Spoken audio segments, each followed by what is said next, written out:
人死后叫做鬼，那么鬼死后叫做什么呢？今天来了解一下鬼死后叫什么，以及鬼的分类。鬼的定义：鬼者，归也。据《礼记·纪义》云：众生必死，死必归土，此谓之鬼。《礼记·纪法》则云：庶人术士无妙者，死曰鬼。而东汉时，许慎在《说文解字》中云：鬼，人所归为鬼。从人，向鬼头，鬼阴气贼害，从司，司即为司之意。这也就是说，鬼即是人归之意。普通老百姓死了之后，没有宗庙祭祀，便会化身成鬼，前往阴间。而一些王侯将相死后有宗庙祭祀，则可以依托宗庙而吸收香火，成仙成圣。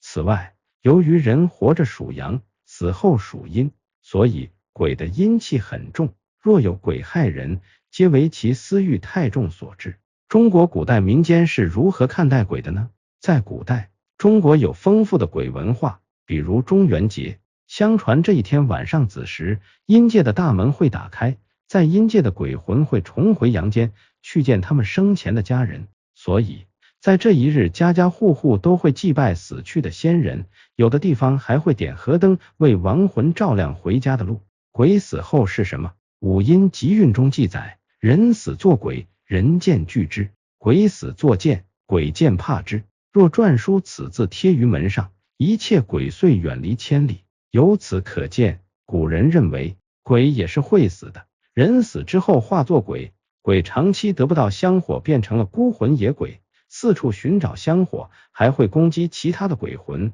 这就是剑。《幽冥录》中记载：人死为鬼，鬼死为剑，剑死为息，息死为夷。《道德经》中写道：无色曰夷，无声曰息。这里的色不是好色的色，而是空即是色，色即是空的色。色意思是外形，这里是没有了外形较夷，没有声音较息。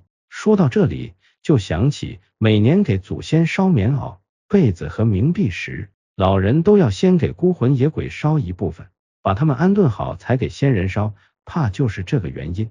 剑字贴门上辟邪，现在很少见，代之以门神。所以古人认为人怕鬼，鬼怕剑，所以就将剑看作是鬼的克星，并将其悬挂于各处以驱鬼辟邪。道家对于鬼的看法就更为玄学了。狮子引老来子说：人生天地之间，祭也。祭者，同归也。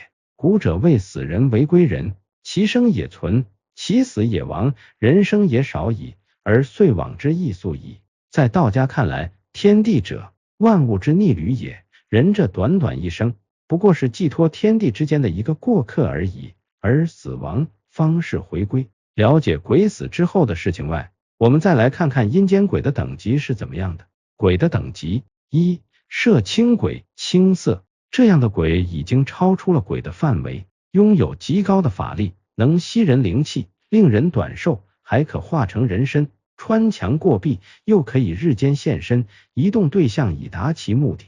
我们甚至可以认为是修仙成功的鬼，做的坏事太多，甚至是伤害过人生命的人，会特别容易撞到，要小心给他找替身。二、厉鬼，红色。这个就厉害了，只要是鬼片里面，几乎 BOSS 都是厉鬼，穿着长长的红色衣服，两眼直冒血，见人就杀。这样的鬼怨气是十分大的。